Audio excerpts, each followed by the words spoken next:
Hello everyone, welcome to the third episode of Cricket Podcast. I'm your host Zeeshan Mahmud.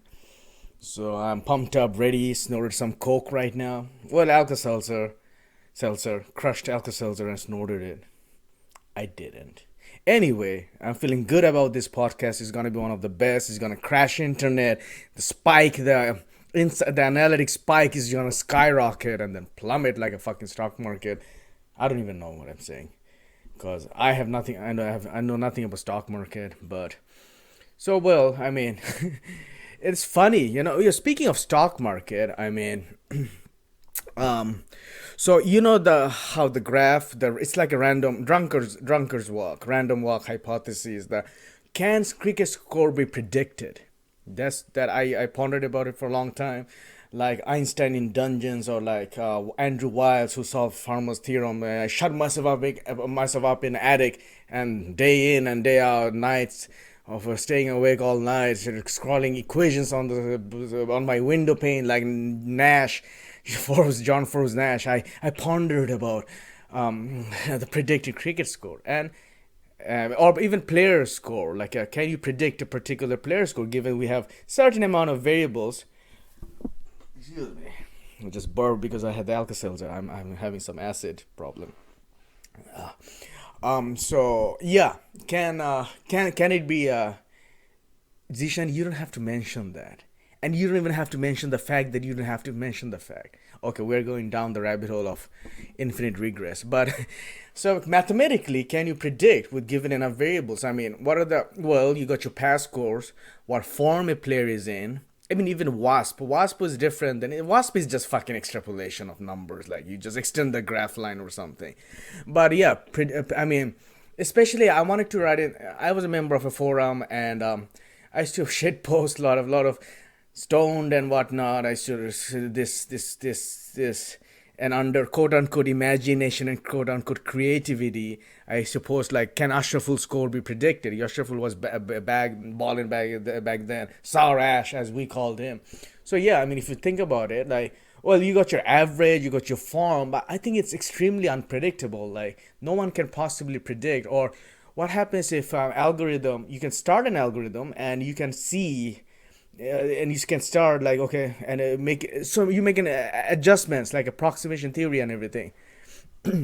So I mean, and obviously you can predict a cricket match. I mean, now we're talking fucking physics and shit, like Laplacian dynamics and quantum physics, like particles. Like, if even God can't predict, even I can't predict it, and I'm God right here. So I mean, given even a variables like fucking sand particles and like fucking moisture in in the air, like, yeah, the scratches on the ball, or like, the tears and wear and tear. I think it's impossible. Like, even it's truly a really random game, but you can have an idea, but I don't think you can make. It's kind of like almost like Riemann's hypothesis. Well, not Riemann hypothesis, like predicting the next prime number. Like, I mean, how the fuck do you? It's like you can make a assumption, like, not assumption. You can make an like approximation. It'll be in between these two, like, strip, like in the strip. Riemann zeta function, the strip, anyways. But yeah, you can predict, like, you have a rough idea what's it gonna be like. You know what's it not gonna be like. Like, obviously, a player's not gonna score 400 runs or something, or like zero, or even zero. Yeah, he might, but like, or even consecutive. And speaking of that, the law of large numbers. I mean, the law. Sorry, my bad. The law of averages is actually it's not really as statistically sound as we might put it. And again, I'm not a statistics guru or an expert or anything. I'm a stats guru expert, because that's different. I mean, so yeah, so that's our part one, segment A, and we wrap it up. Now I'm gonna play my banjo and fucking, because I'm dressed up in lungi and with suits, and I got my washboard on top of me. So I'm gonna play some little music to entertain you while we segue to the next segment. So my question out to the viewers, all the engineering nerds and statistical mechanics. I mean, the aficionados and virtuoso of freaking whatnot. I guess, and who knows? Maybe the oracles, the augurs in the crowd, the divination experts, the divination by I don't know, entrails of fucking fishes, or like turtle shell diviner. Yeah, he says, hit that yarrow stick on the like button and and write your answer in the sand with your yarrow stick. And okay, anyways, so excuse me. So that's first. I mean, sorry. That's first topic. Can cricket score? I mean, players score be predicted? We got our strike rate. We got our averages. I don't think it's possible. It's just impossible. Like even it's so random. It fluctuates so much. I mean, even if a player is in supreme form, yeah. So having said that, even for bowler, if I was a bowler, my ultimate dream would be I don't give a fuck about pitch. I don't give a fuck about opposition. I don't give a fuck about the player, the neutral zone or anything. If I'm bowling, I'm gonna bowl. I'm gonna get wicket like every ball. I don't give a fuck about setting up for. And obviously I'm not a cricketer, but that's the mentality I have. Again, every people are different, but that's the approach fast bowlers should take. I mean, we in Bangladesh we there is depletion. We have that depleted mind state where we pitch it favors the batsman, so we should go to our pussy shell and whatnot. Fuck you. If you're a bowler, you came to you'll never hear LeBron and Jordan talk about it. Again, I ranted about this before in my Jim Cramer, best Jim Cramer impression and whatnot. But fuck you. You're not gonna fucking, with that pussy mentality, your mentality should be, no matter what the fuck the opposition, I'm gonna fucking steamroll you. I'm gonna, and that's sort of the previous mentality those bowlers had, like the Pakistani ones, Walker, Wasim, man. That's what it's so delight to watch them. It's like no matter what, fucking 8 runs needed last over, boom, boom, boom, hat trick, boom, you're out, and 3 wickets down and whatnot. And especially from speaking of with my Bangladeshi bias, we gotta have a bowler like that. We definitely win. I mean, some bowlers, even Dale Steyn is kind of like that. Remember that? That fucking vein popping out in World Cup. I mean, wow. I actually missed the last game where in New Zealand, I think it was South Africa, New Zealand, the iconic scene where the player helped each other out. Yeah, I gotta do one of those, a deep breath thing. My doctor told me. No, she didn't. So again, that's like you have to take everything I say with a grain of salt. It's not just for entertainment only. It's not like official. We're not cricket for like. I mean, yeah. Don't fucking quote me on this. Don't edit Wikipedia article your name and just tuck in stuffs I say from here. Anyways, so that's one. And let's talk about training. I mean, training. Like, I think I mentioned once. I used to have an elevation mask and I had those reaction ball. I used to just hit against the wall and then catch. And so you're you look like a ninja special force. No, B, yeah, well, it's elevation mask. It's good for your, like, you have restricted breathing. C, the reaction ball is good for fielding. So the reason why I say this is because if for the younger people out there, and again this is like age restricted, but you can pass it on. How the rumors spread, like calculus can predict how rumors spread. Again, I wonder if calculus can predict how a virus, COVID-19, obviously they can, that's how they predicted it. And you got your overestimation, underestimation. But the point being, so just spread you don't have to spread it, just if you can just raise awareness. You don't necessarily need fancy equipments and whatnot, like you can just go to your field and fucking run for 8 hours. That's enough. Just this another underappreciated under stress aspect is the athleticism, especially in the West. Like, imagine if America actually dominated cricket. Like, I know, obviously I'm not talking about Steven Taylor or like other players, like not the 2020 cricketers of, well, not the team that America has. Like, I'm talking about legit, like fucking the LeBrons and like the Kobe's of and whatnot, or even the Phelps. Like, literally, like America literally like took it seriously, and we got to your 7 feet giants and whatnot. Well, it doesn't have to be size, but Chris Gale is the closest approximation we're gonna get. What would happen if some American guy, this alpha male type of this big like bodybuilder, like, cause I mean again I'm rambling right here. But so yeah, like, because it's not even about the size, it's about the mentality. Because whatever America does, they dominate. Whether it be fucking volleyball in Olympics or like fucking gymnastics or whatnot. So and it's different than the whole British, cricket is a British sport ultimately, the whole, and we have different mentality there, like it's very oppressive, you shouldn't show off, you should be proper, boys should be with the necktie.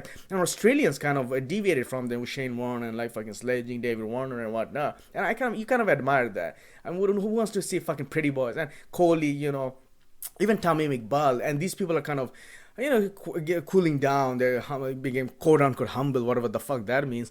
But yeah, these people, because you reach a certain point in your career where you realize like, okay, you know what, I'm getting the things that like I'm getting 100. These are no big deal for me. I should keep my head, level headed. I should be level headed, keep my head cool, not go for six for like dance down the track and whatnot. Especially for Tamim. I don't know about Virat Kohli.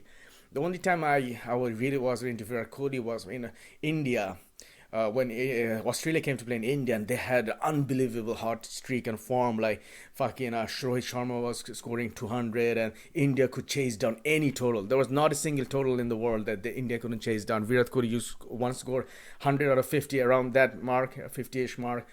And they were indefatigable, fearless. Absolutely, that was when I really got into Virat Kohli, and I didn't.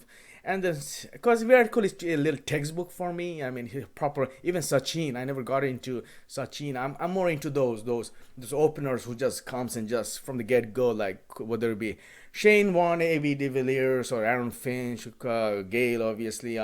Those, like, I have.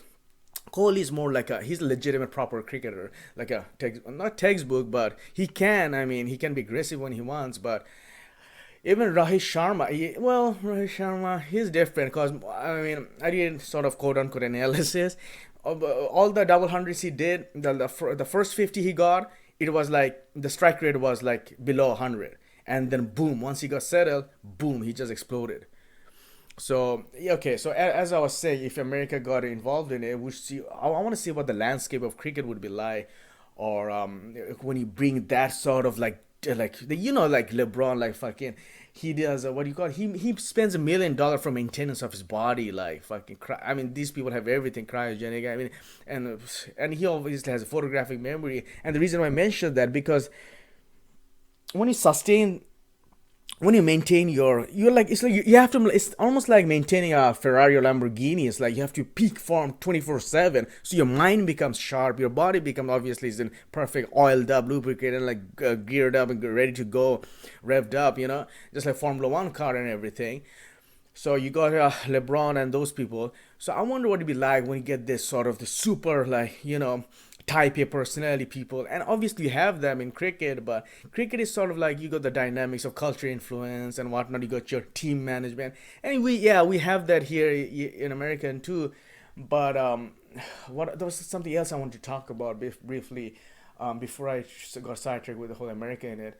Um, Athleticism, yeah, like that's under stress. Like, I mean, fucking, yeah, Navy SEALs, like, yeah, it's fucking 6 months, all you do is fucking push-ups and fucking sit-ups and pull-ups and all, like, even here, like, when I went to do like high school tennis, and again, I mean, it's not as if I'm like a freaking Roger Federer here, but yeah, all they did was fucking Hell Week. If you want, I'll just prove it. And I failed that. And it was high school Hell Week. It was as if like fucking big deal or anything. But and I'm like I have athletic. Obviously, I'm not like an athletic. I'm not like really. You know what I mean. I mean, if I was, I would be in a different profession right now. So the point I'm trying to make is that the athleticism is extremely under stress. Like, people don't want to run. People, like, you go to this field, the league. I mean, not the league, your local clubs and whatever. They don't want to warm up. Even the batsman who's like padded up, he should be warmed up. He should warmed up, ready to go. Just I mean, like Ronaldinho, like. Why did you pick up to start mentioning Ronaldinho? For some reason, Joffrey Archer reminds me of Ronaldinho, the speed and the flamboyancy and everything. But anyways, so yeah, and he was a surprise find too, Joffrey Archer. I mean, so yeah, athleticism. I mean, again, if you're an aspiring cricketer, you don't need equipment. You don't need to master technical nuance and everything. Can you sustain? I mean, that's what it ultimately, when push comes to shove, when everything, that's what really matters. When everything culminates, like, I mean, how much you can sustain, like how much you can keep your mind cool under pressure, like, Like everyone can shoot at free fucking free throws, like or like even 3 pointers, but under the clutch and psychological aspect, obviously you have that psychological. And the Shehbag was doing his biofeedback meditation, TM meditation with that guy who got slapped. What's his name? Srikant, yeah. No, Srikant or Zeeshan, but you know what I'm talking about. Sort of this round face, chubby, mama's boy. And who am I to say that? Because I myself. Anyway, so and he got Sehbag with his fucking bandana as if he's straight from like East LA or something, and whatever. No, actually, he's not bandana. He's not even sick. He's not sick. I don't know why he wears a bandana. But yeah, so the point being, it's athleticism and coupled with the psychological aspect, biofeedback, self control.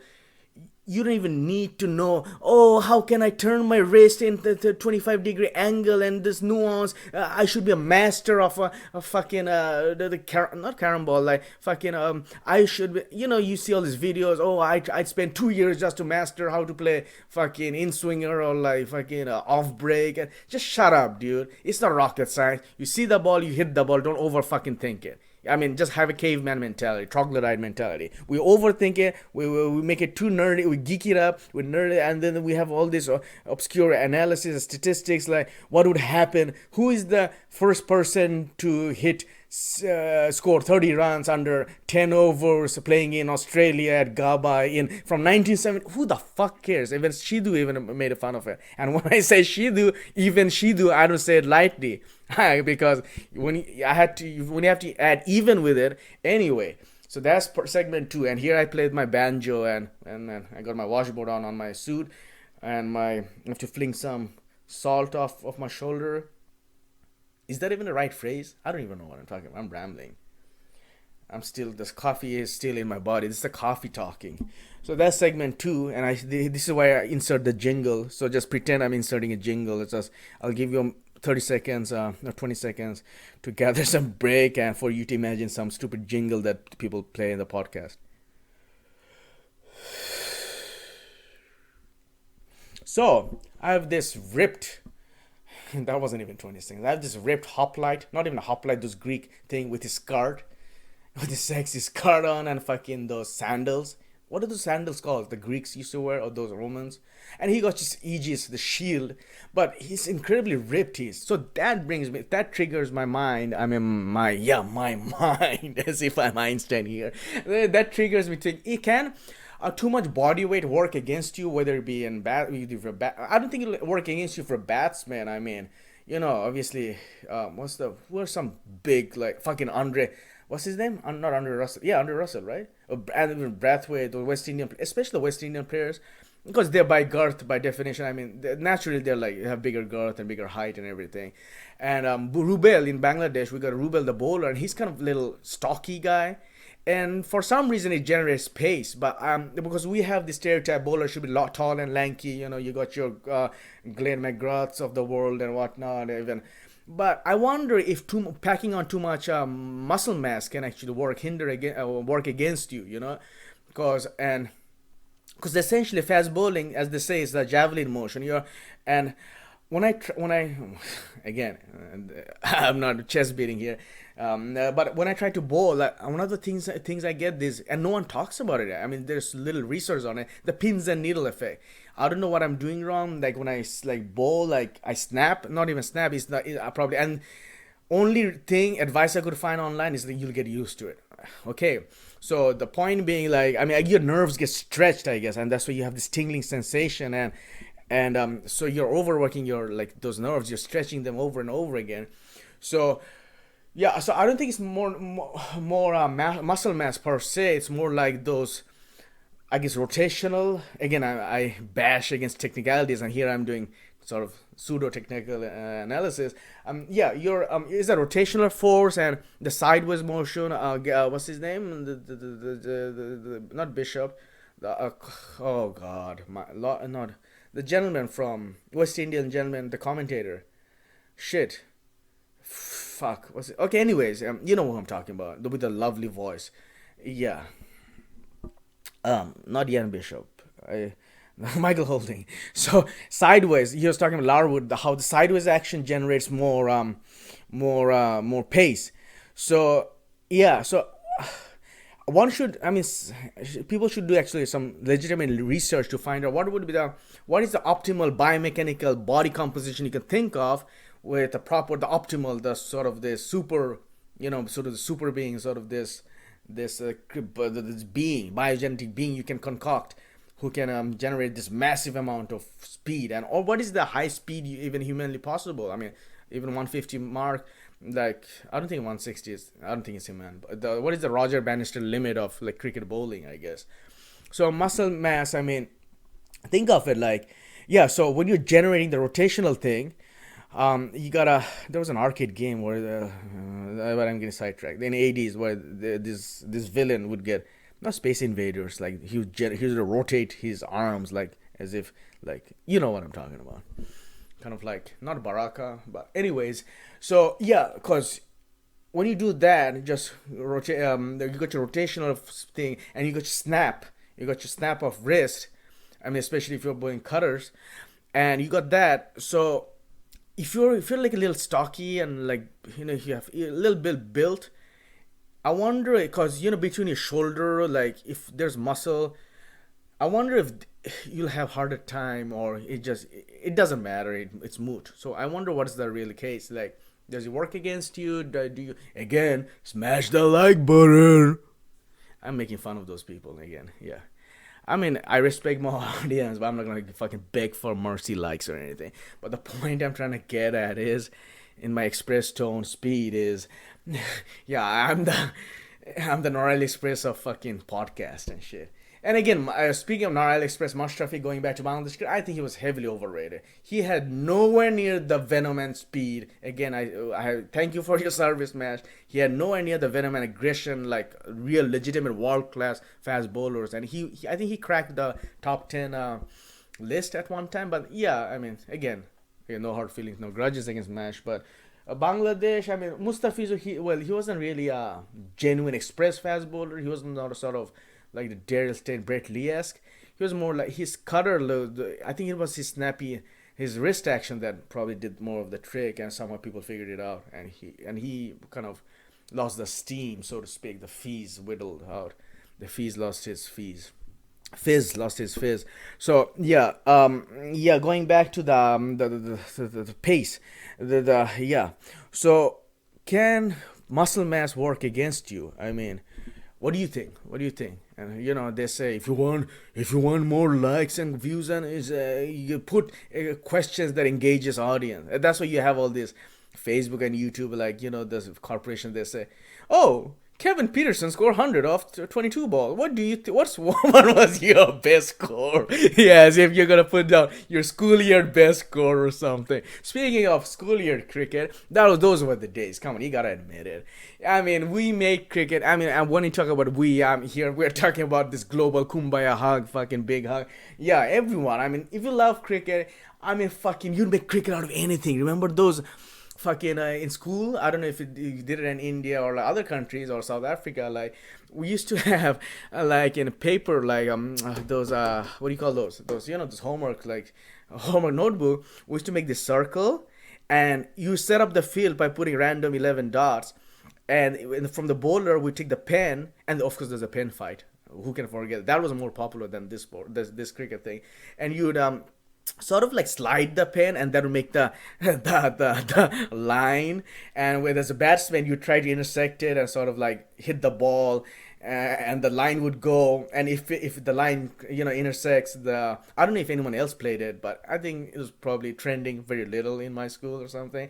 And if the ball that sort of, you know what I'm saying, and the lines crash, I mean the slides, and the line that makes with the pen slides, and the line that makes, if it intersects the fielders, he's caught, and if it goes past it, but six. So yeah, or you could just, even with like freaking random, like freaking, yeah, there was I never got into those random, those fantasy games or something, those simulations, or like even with like freaking dice, or with a die, you can if you have nothing, no equipment, like not even like, you can just put on dice and make up your own innings and score imagination. That's how much we love our sport. And or even like at home, like freaking newspaper. Like if you want your fix, like a freaking heroin junk, you gotta like roll up your newspaper, get another set of papers, crumple them up. You gotta get your cricket fix in. Just anyway, like I mean, we played anywhere, like, and we by we like whoever. I mean, anything would be stumps, like with a trash can and in the basement, everything. Like it's like it's yeah, it's insane. It's like even when you can't play cricket, we play cricket. Like freaking if you're like freaking I don't know like, and they did like they played cricket on the Antarctica and like freaking ship, not moon. That's one yet to be. I wonder if in Everest. Well, Adam Pereira climbed Everest. I wonder if he played cricket. I mean, if he took the bat there or he like sort of simulated like not simulated like some guy like threw a ball and he's like, hey, we played the ball was bowled on top of Everest. I don't think it happened, but yeah, I mean, going back to the childhood nostalgia, yeah, like freaking, it didn't matter if there were like freaking ponds everywhere, swamp or like cactus everywhere, like. And that would be the challenge actually, not to avoid the cactus field or the going hitting the road or the lake or the pond or like yeah the street like the drain rather. So yeah, and thanks to everyone who watched my last podcast, episode 2, because I think it got 8 views, which is like, I mean, insanely high. It's like skyrocket for me, because I usually get around 1, 2, and 0. So, so I imagine hopefully that you'll keep listening and you'll give me a try and you're enjoying this one too. So thanks for the support for whoever listened to the previous one, and I hope you're encouraged. I mean, I sort of hooked you, clickbaited you to listening to this one. There was even a one on by Pyramid, I guess. Those cricket history books you see. Those obviously the first outside cricket game that was played was in Aleppo, Syria, and there's also some you see some like. And there was this black and white sketch, or obviously it was a sketch, not a photograph, against the backdrop of pyramid. So that would be insane. That was insane. And Argentina, they used to go Venezuela in the 1800s, so even Tonga, Fiji, obviously. So I wonder how many. I think I also put the last time how many countries actually play cricket nowadays. Like even the obscure nation like Tuvalu and like freaking I don't know Nauru, not Nauru, but well if cricket can exist as Kilikiti in what's that called Papua New Guinea, I'm sure it can exist like in Estonia or something. I don't know Latvia. Yeah, yeah. Watch out for those Latvian off spinners. I mean the leg breakers. No, but again. So, and you see, you the expatriates to start the game. So that's another thing because I wonder how many are genuinely American, like born and bred American who really got into the American team. Steven Taylor is the one who has the 100 in T20. That's for some reason that's the only one I know of, and I'm sure the rest are Desis, quote unquote Desis, whatever. So yeah, it's not as easy as it looks, bro. You think you just take on a fucking mic and ramble on for 1 hour and you gotta yeah. So and I think a lot of people are doing it because of quarantine and shit. Like people know you're fucking stuck in your room. You're forced to watch the podcast even if it's shitty quality or not. So so yeah. Okay, so we got that. What else we should talk about? Yeah, and there's another thing. I mean, be creative in your. And I don't mean it in a preachy ceremony way, like pontificating way. Like yeah, like cycling, whatever. Like just don't focus solely on the cliche, the regular routine, because you'll have breakdown. Just keep your training interesting. Hike, whatever, like climb, swim if you want to be trained. And you never know, because when you activate a certain the unused portion of your brain, you start to think creatively, and that improves your overall game basically. And here I'm like going on a Joe Rogan tangent of like fucking how to improve your lifestyle and everything. But yeah, the point being, and VO2 max. How many cricketers usually like fucking bothers to find out their fucking VO2 max and everything? I mean, again, like probably Virat Kohli does. Who knows? I mean, he's the only one who takes he's like a real student of the game. Tamim Iqbal is also segueing to that. That mindset, and we have our we still you do need resources. I mean, yeah, obviously you can't just fucking go to the desert and train with the shadow train or something, but yeah, VO2 max. I mean, if Virat Kohli can be vegan just to improve his game and obviously for other reasons, Not obviously, probably for other reasons. I'm sure. Yeah, there are so many ways you can improve and be an athlete. I mean, the reason why AB de Villiers was AB de Villiers was because, I mean, he was a super athlete. You know, hockey, swimmer, and it's another thing with South Africa. When I was in South Africa, Pretoria boys, I shit you not, I swear to God, I hated swimming. I once faked a letter with my. I faked my father's signature on the letter saying I won't swim, not because I didn't want to wear speedo. It's just because I fucking hated it. You have to like take shower afterwards, and like you have to like, and it's cold, it's gloomy, it's cloudy, but that's not the point. I mean, even if I was good at swimming, it wasn't as if I was good at swimming, and then your hair would be all tousled and wet and everything. There's a story, funny story regarding this. So what happened was, there's a lot of stories regarding this whole swimming thing in South Africa, Pretoria Boys High School.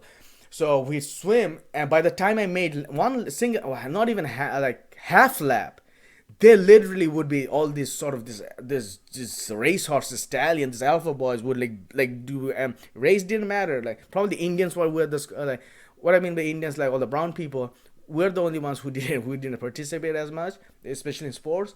But yeah, dude, these South Africans, they would be back like doing 3 laps by the time I did only a single lap, and I hated it. I hated every minute of it. But another reason I hated it was because I didn't mop, like I didn't wipe my hair, and I was playing cricket. The first time I was getting involved in cricket, and I think I was there in the F.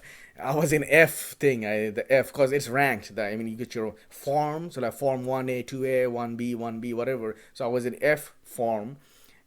I mean, basically, you get my point. It was the F tire, and I never had the equipment. I never had the pads. I never had anything. Yeah, because I didn't want to invest in it. We just barely arrived in South Africa, and I want to spend fucking $8,000 or whatever to get and back then we had our parents thinking, hey, why invest so much if you obviously know you're gonna suck.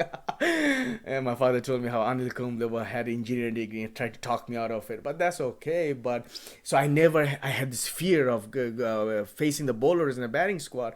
So I used to bowl, and by luck, stroke of luck, I got 3 wickets on my debut, and 3 wickets on my debut, and so I did pretty well.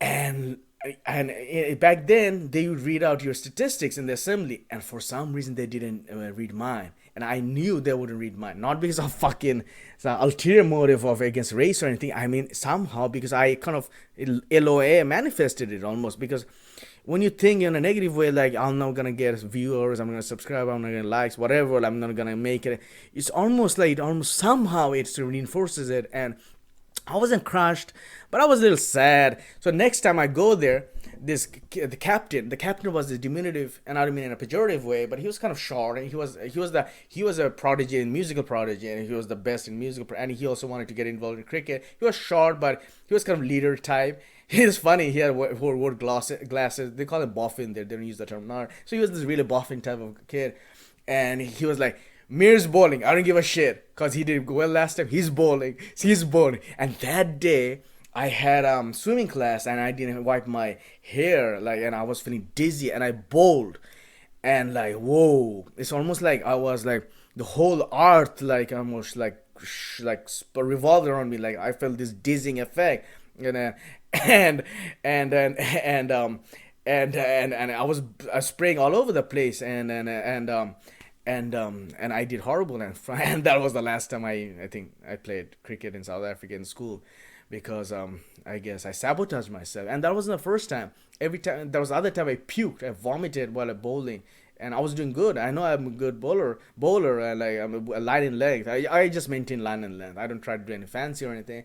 So I kind of sabotaged myself. So you gotta be careful of that, and especially Bangladesh, because Bangladesh with the homeostasis they talk about, the whole cybernetic, the missile going out of, the missile cybernetic and Maxwell Maltz and everything.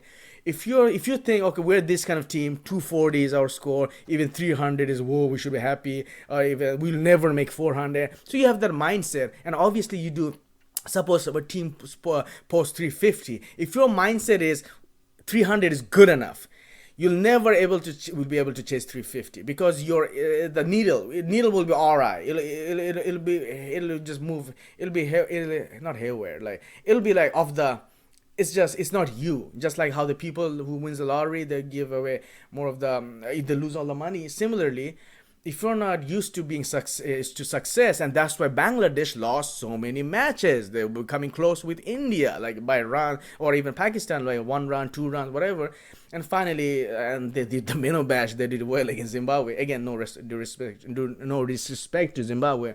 I don't mean to put it in that light. I'm sorry if I did that. I said by mistake. I said minnow. These days you gotta be so careful of what you say. I mean, the lynch mob with a pitchfork will fucking hunt you down. I wonder who's at that door right now. Yeah. Okay, and he's not even live. So yeah, I'm suspicious. I'm paranoid. The walls have ears. No. So as I was saying, and South Africa, and I even broke my teeth while swimming. So I had that incident happen where I sabotaged myself because and another thing I found out in South Africa was they inculcate the young, and I was like what 13 or something, 14, 15. From the young get go, the younger boys they inculcate, they not inculcate, they groom them to appeal. And that's something we got with our foreign coaches in Bangladesh, that you gotta appeal, like don't over appeal. And that's why there was a time, and that was Sean Pollock was big back then. And Sean Pollock, we got so many wickets with LBW. Someone should do like an analysis, statistical analysis, how many wickets South Africa got with LBW. Like I think I'm sure there's a proportionate amount, because it's kind of like they not hacked it, they sort of figured it out. Like that is a neglected aspect. Like I mean, because if you once you appeal, you increase the probability. Just like chess, even if you lose your queen or something, you still have the probability that of a stalemate. So, and it's better, instead of resigning, there is still a probability the time will run out, he'll be under pressure, and you'll be a stalemate. So probability wise, you want to maximize your chances of getting wickets. You said you feel that way, not necessarily in an orthodox fashion. Like I mean, maximize, the runs, put aggressive settings, short fielders. It's like, I mean, I dream of all these lofty things where every time the international team gets bowled out for zero, a wicket take this John Wisdom like get 10 wickets bowled not. These are extremely possible. Is the mindset you want to bring. Like nowadays, because of the pitches and the batting tracks and the stadium, we are seeing like 400s and whatnot. If you bring the same mentality in bowler, like you know what, anything, if we let them cross 20, that's a failure. And you sort of the Pareto effect, you give intense amount of sort of, you get into the super flow state, and you're like, by hell or high water, whatever it takes, by hook nail, I mean whatever, tooth nail or hook and crane, whatever. I have lost my Warrenix area in my brain. My Broca's brain is all fucking fried right now. What I mean is, if you have intense focus and you gotta like, you know what, even beyond 50, or like you set a goal as a bowler, we gotta get them out by that thing, by whatever means, by whatever it takes. You sort of, it's kind of like sacrificial mentality, the swindle mentality in chess. If you have like, okay, we'll sacrifice 6 runs or whatever, we'll let them play, but every ball's gonna be wicket. You might have a sort of paradigm shift in cricket. I mean, and obviously in batting we do have that. I mean, we have outrageous like scorecard. I mean, 500, who knows, even 500 will be possible, because it was the highest 481, right? 444 got beaten by England by their own score. They beat their own score 481. So we got that. And I've been talking so fast, and it's been 38 minutes. It's like, and it's like, because you don't want to stretch it too long, and you don't want to like, because I want to pack so much information, and it's been a long video, but I've been talking too fast. But the thing that, because I want to get as much information out there as possible, it's like before I fucking self-destruct. Yeah, 50 Cent. Okay, Hamilton Masakaza looks like 50 Cent. For always he reminded me of 50 Cent. I don't know why. Hamilton Masakaza. I wonder where he is at now. I wonder why he didn't play it now. He has a T20 100, and he has a high score of 180. So yeah. Does he have a brother, Masakaza? Who knows? I wish all the best to Zimbabwe cricket. I hope they flourish again. And yeah, who are the best ODI teams right now? Like England, obviously, indisputably, and again, the home court advantage plays a huge role. India will be like at home, and if every game were played in neutral venue, that would shed more light who the real who have the real balls, I guess, so to speak, the real men are. Oh shit! Again, I should be careful what I say because now it's an inclusive sport and we have women cricket and whatnot, and they're doing so good. So I guess again, pardon my misogyny, my perceived misogyny, so to speak, and I should be careful, like I guess, because, anyways, so because we live in such a PC culture right now, world right now. Um, yeah, you got so the neutral venue. You really found out how would England still be a badass if it took place in Australia? Who knows? I mean that plays a huge role, because every time, except for India, when did India win the World Cup? Was it in Australia yeah? So that was an exception.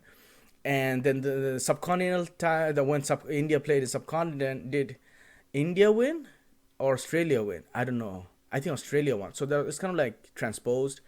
But the point being, like, if you want to really find out the merit of a team, you obviously do the away and home. But again, I mean, so obviously India and England are good. Like, because the reason why I say that, because being a relatively weaker of a team as Bangladesh is, we become superhuman. So like fucking like this unbeatable, the sort of like this, what do you call that? This not vulnerable, like fucking, what's the V word I'm trying to look for? Oh God, like, oh shit, not indestructible, sort of like not indifficult, like fucking. Anyways, but we become strong. Yeah, let's stick to simple speech, Zishan. Let's take it piecemeal, one syllable at a time. No, so we become, we become, we become strong. We become strong at home, but and again, that says nothing really about our team. So again, India again is extremely strong at home. Australia, well, so if you were to take all the lineup of ODI, all the ODI team, and if you were to like play them in sort of this abstract plane of existence, I wonder. It's the only reason I think England and India would still dominate, and even Australia and South Africa, and even New Zealand. Again, you don't know actually, because the mindset has so much influence, and England, they've completely refurbished their team, and they revolutionized after the Lions were kicked out by Bangladesh. That they're like a different breed right now. Like they're like sort of this sort of devouring this. They devour like they're like, yeah, you know them, because it was really boring to watch England at one certain point, and then they completely changed their mindset and approach. And on the other hand, Bangladesh came all swinging and everything, and they sort of come sort of sobered up, so to speak. I mean, every ball they would go for six, no matter if three wickets went down, and that was unfortunate. And now I give my, and that was something I didn't want to acknowledge. I wanted to like play to your strength, but you gotta have a balance, and I respect the other people's opinion. Like now I can appreciate rather what the point the other people are trying to make, and you gotta be realistic too. Like on fourth wicket, on the last fifth day, even if it's 400, you're not gonna chase it down. But that doesn't mean you're not gonna fucking. I'll rather do the fucking die villain or like whatever the code is, because I'm gonna take chances. I'm gonna fuck draw. Like I mean, again, it depends who you what do you wanna.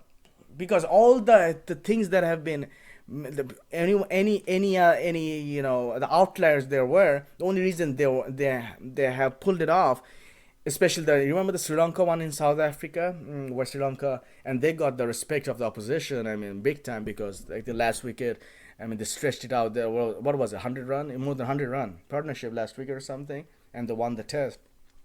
So yeah, don't you shouldn't we shouldn't let the coin toss, for fuck's sake. We let the coin toss dictate the outcome of a match. How stupid and inane, and I mean this is dumb. And then we have the pitch report. Well, obviously, but we have so much, and that becomes a crutch and a hindrance and an obstacle, and you have that in the baggage in your back of the mind, in the hintergedanken, like as if that is the be all and end all of all, and then, but that's not what really game is. Gamesmanship is all about. It's about more than that. It's so much variables like athleticism, your mindset, and sometimes luck. Luck plays a role. Like I mean, seven runs to win. Last wicket for last ball, fucking, or like 12 runs to win last ball. Freaking who knows? Five no balls and one six, or even like six no balls, one six, whatever. Cricket is such a bizarre game. Like there are all those cricket curiosities how like three wickets were lost in one ball and one guy got injured, one guy hit the ball and he hit his runner, he got injured, and some bizarre like just yeah. And just like my page, Facebook page, Cricket Curiosities, because you'll find it there. Again, another plug. So I think I pretty much wanted to get everything out of my system before before the feds take me away and like put the mask over me and like fucking put me in the van and shit. Yeah, I mean, so I think that's about it. I think let's keep it short and sweet. So what else? What other aspects and facets? The athleticism, that's important. Last time I talked about psychology, obviously, but athleticism is like, I mean, you don't need, like as I was saying, you don't need to be in a, you don't need your heavy, like you don't need to do compound exercise and everything. Just even at freaking quarantine at home, like I guess anyone can. And I should maybe take some of my dosage of my own medicine and just exercise because I've been neglecting that thing. So probably that's what I'll do right now if I get off. But yeah, that's another thing. Just if there's a will, there's a way. I mean, yeah. So all the best to everyone. Stay safe. Thanks my cricket fraternity, my brotherhood. I mean, this is my only way I feel alive. When I every time I see cricket, talk about cricket, I'm engaged in cricket in any way, and it's so that's about it. I think so. Going back to the best teams, I think it's England, India. Again, you never know because South Africa, they're also mentally. I mean, yeah, they choke, but still mentally very strong.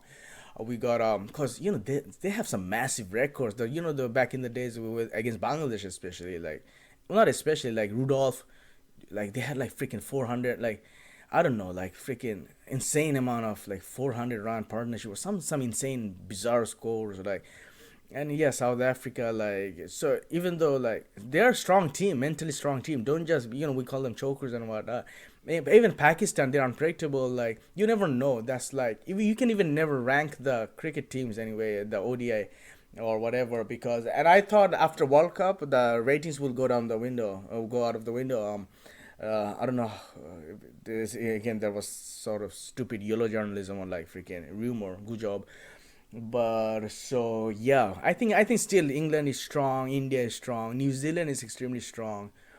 Mm, Australia, South Africa, these are like people sort of like they become iffy, but I still think they're strong. And West Indies, I don't know, but because despite our success as Bangladesh, I think we're still in the world arena. We still have a lot of deficiencies that people can exploit and expose. I mean, basically.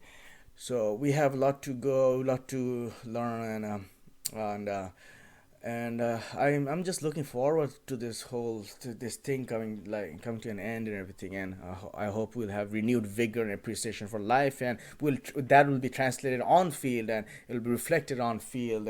And it'll show, and people will their performance and the overall game will get better. I hope, and humanity is coming together. But so going back to cricket, I mean, I started off with can a cricket score be predicted? I mean, I don't think you can. Even supercomputer can use plug in all the variables like freaking body weight and body water and whatnot, and every minute possibilities you can think of. You plug in all the variables. I don't think you still can. It's like so random, but rather it's like fucking fractal shit, like like Madagascar, like butterfly effect and everything. It's chaos theory and everything, perturbation. I don't think you can. We'll come to a point where we wouldn't need to ink just on ink it will be decided. And again, speaking of decided on ink, remember the coin toss? This especially in Guangzhou or something, Asian games. Oh god, sometimes games are decided on coin toss. The result, oh god, you gotta give it to cricket. It's like the beautiful sport we got here. Fucking soap opera, fucking. How stupid can you be? And then, remember how people got insane? Like, some people got mad after the whole bowl out was introduced because it is so lame and everything. So, I mean, yeah, the sudden death, bowl out and shit, like, God. Because even before bowl out, we have super over, right? And they try to emulate soccer and everything. God, I mean, just why the need to change all these, make all these laws as to make it interesting? God, I don't know. Like you don't necessarily need to tweak everything every month just to make keep it interesting. The power play and everything. I mean, if no, just if cricket was classical, still who knows? We still get all these insane scores. You never know, and that's another joy and thrilling and challenge to just to keep the same rigid restraint and constraint and still like explode and like make unbelievable miracles and whatnot. So many miracles have taken place in cricket. Like one of my favorite, right, I could think of right now, is like how they were practicing and some bowler was being interviewed and the ball was flying and he didn't even look. He reached out his hand and just caught it, and he didn't even look. He was looking at the camera and he didn't even look at the ball. And you get so many weird things, and that was actually the inspiration by cricket curiosities, like because you gotta like like stumps like bales don't fall off. That's common nowadays. And then some like where all stumps get fly get all stumps are like off the ground, uprooted. And what else, like freaking, what else can you think of? Oh wow, like stumps broken. Obviously there was another, probably these are apocryphal, who knows. In the lore and legend of cricket there was certain Mr. Aitken, and I'll end it on that note, who had a hat trick, and every successive wickets he took, he broke the stamps in order of leg, middle and off.